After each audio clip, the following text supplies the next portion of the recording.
I'm getting good at this.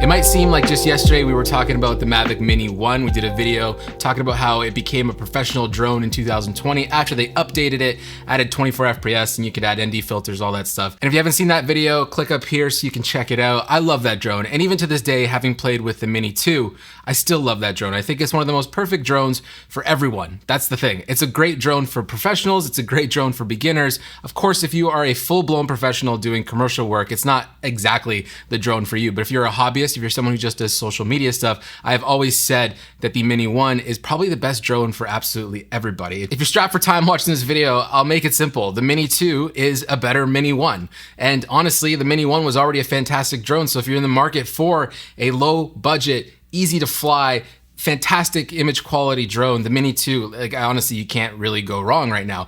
Everything that was good about the Mini 1 is in the Mini 2, except now it's just better. So previously, we could only shoot 2.7K on the Mini 1's camera, and now on the Mini 2, we could shoot 4K. Previously, the Mini 1 was a Wi-Fi controller, which means it was really easy to lose signal with that drone, which can be a bit terrifying for beginners and people that are just starting out. So the good thing is on the Mini 2, we now have OcuSync, which is very similar to what you've seen on the Mavic Pro 2 and the Mavic Air 2. In my testing, I was like 1,000 feet out from where I took off, and I was having a perfect image signal directly to my phone on the controller. Speaking of the controller, they've now also updated to the same controller that's being used on the Air 2. In my Air 2 review, which you haven't seen, click this up here so you can check that out. I mentioned that I was not a big fan of the Mini 1's controller because it was very similar to the original Mavic Pro and also the Mavic Pro 2. And so now they have updated the Mini 2's controller to the same controller that is used on the Air 2. I much prefer this controller. I think it's way better. I love having the phone on top of the controller because I just think your eye line is a little bit better. So it's nice to see that they are listening to us, and it's clear that this will be the controller moving forward. I'm not going to show you side-by-side image comparisons between the Mini 2 and the Mavic Air 2 or even the Mini 1. I said this in the Mavic Air 2 video, is that I don't like showing side-by-side images like this because I know that each of these drones shoot fantastic video quality. So if you're just using this drone in isolation for Instagram, for YouTube, for whatever it is that you're doing, I want you to know, even if you still have the Mavic Mini 1, that drone is wonderful. There are easy ways to get around its limitations. I think the 2.7K is more than enough for most people, and it upscales quite well. Yeah, it's nice that we have 4K now because it's a little bit more future-proof as things get higher and bigger resolutions as we move forward. It's nice to have a drone that is at least on par with our phones is one thing. But if you have a Mini 1, you have an Air 2, or you have a Mini 2, all these drones, they just shoot fantastic video quality.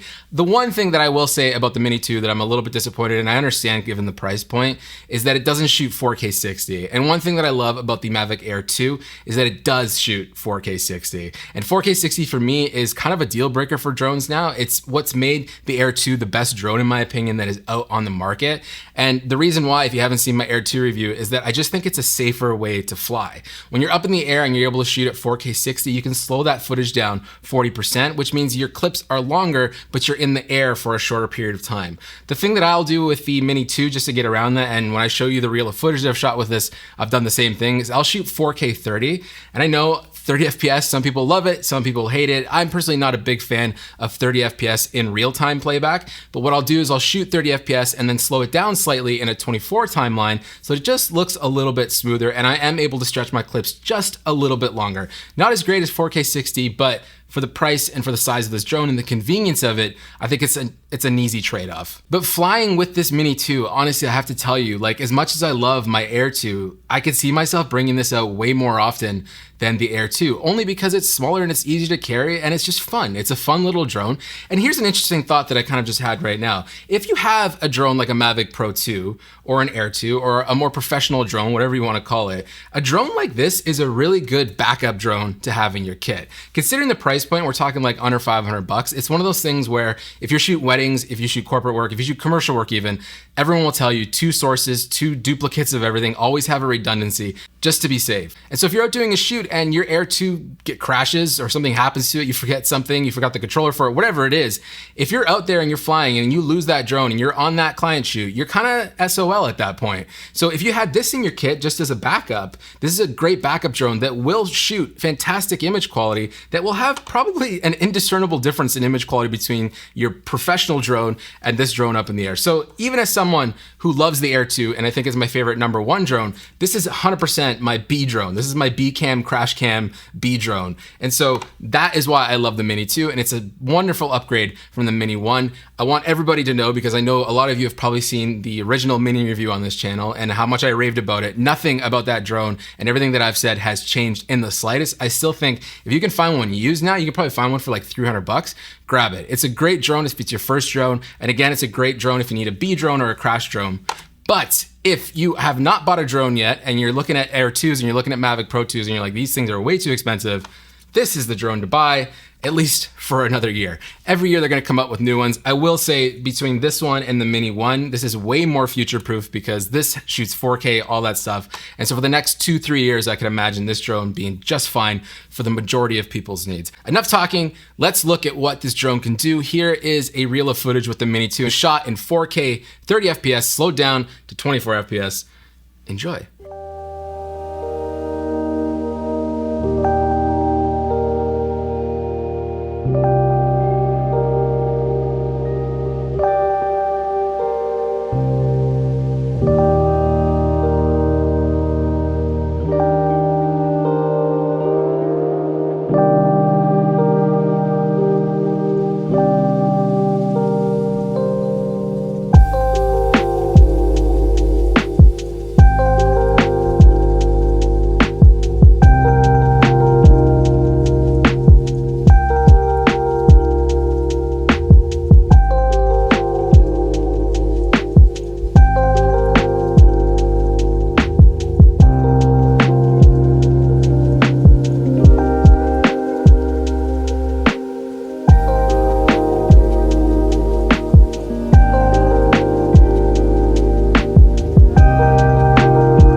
As you can see, even though I didn't have 4K 60 with the drone, I think the 4K 30 did just fine. Something really interesting about the Mini 2 is I like that it has a zoom now too, because the Mini 1 didn't have that, and I have been using the zoom quite a bit on the Air 2, and it's just a nice way to add a little bit more parallax to your footage if you're in front of buildings and stuff. But I'm also really happy with the dynamic range that this camera has. That was something that was a little bit off with the Mini 1, is it didn't really have much shadow detail, and if you had to bring your highlights down, there wasn't really much room to play with. Another great thing is that it actually shoots raw images too. I don't really shoot a lot of photography with my drones, but for people that are out there, I know because the Mini 1 only shot JPEG, hey, look, you guys know I like JPEG, but for all of you that shoot RAW, the Mini 2 will shoot RAW photos, which is great because it has more latitude and whatnot for you to edit. The 30-minute flight time is also wonderful. So if you even don't get the Fly More combo and you only have that one battery, if you're shooting with intent, and that's the biggest thing we always talk about with drones, is don't go up there and just fly around having fun. Yes, you can do that if you go out to a field or whatever just to practice. But if you're out there just getting shots, you get your shot and you get out. There's no point of staying up in the air just hovering. So if you're up there, you should only be up there for 2 to 3 minutes at a time. Get the shots that you need, come down, and go to your next location. Or in the case of my reel, I took off from one spot. I knew that there was enough kind of variety of scenery in that specific location that I could just go up for 20 minutes, get all the pieces that I need, and then cut a reel together for 60 seconds or 45 seconds, whatever. And that's enough to get with 30 minutes of flight time. And so even if you don't get Fly More combo, the one battery is fine. Of course, if you get the Fly More combo, you can do as much as you want. You don't have to worry about charging it. So if you don't have a drone already and it's your first drone, I think just grab the Fly More combo for the peace of mind. Have those batteries in your backpack if you need them, but you will not run into an issue where you feel like you don't have enough battery life with this drone. There's no chance. So whether you're a beginner or a pro, if you're someone who just needs a second drone, if someone just needs their first drone, for the money, like, what are you gonna do? You can't, there's nothing else on the market, first off, at this price point that is offering features like this in such a well-made, well-built machine by a company that already makes, and we know makes great, fantastic products. So really, I mean, I'm not trying to sell this thing to you. I'm just telling you, I bought one. It wasn't given to me. I bought this with my own money to show you guys if it was worth it or not. And I'm telling you, 100%, it's worth it. Let me know in the comments if you think it's worth it. My name is Patrick Tomasso. We will see you very soon. And yeah, drones. I have too many of them now.